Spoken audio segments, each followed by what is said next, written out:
This happened to my friend's sister. She didn't believe me at first, but then she saw it for herself. My friend's sister was home alone one night, and she heard a knock on the front door. She goes, "Who's there?" And she hears a voice that says, "Labubu." She thought it was weird, but she just kinda laughed it off and went back to what she was doing. But then she started hearing footsteps in the hallway. She thought it was her dog, so she called him and he came running. But when she turned the light on, the dog wasn't there and neither were the footsteps.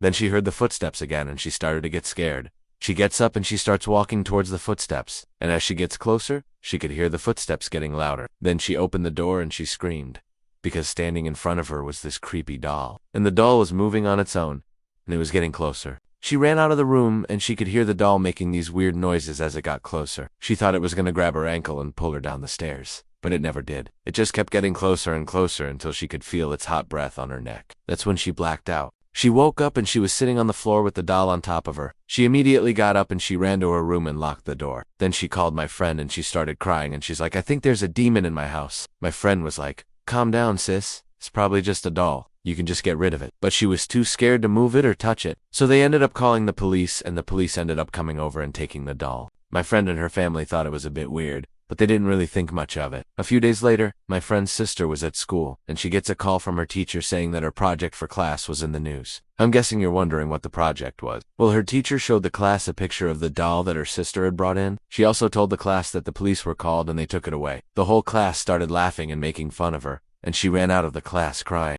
When she got home, she told my friend, "I want to kill myself." And my friend was like, "What? Why?" And she was like, "Everyone at school is making fun of me because I brought that doll to school." My friend was really worried about her, so she asked if she could take the doll back and apologize to the class. Her parents said no, but then her dad had an idea. He said, "Why don't you just take the doll to the store and we'll get you a new one?" She agreed, and she was finally feeling a little bit better. But then when she got to the store, she saw that they didn't have any dolls like it. They were either too ugly or too creepy and she didn't want those. So she started looking around and she found this one doll that looked almost identical to the other one. She was a bit hesitant, but she decided to get it because she didn't want to be made fun of anymore. When she got home, she took the new doll to her room and she started talking to it. She was so happy that she finally had a new friend. And then she heard a knock on the door and she goes, "Who's there?" And the voice says, "Labubu."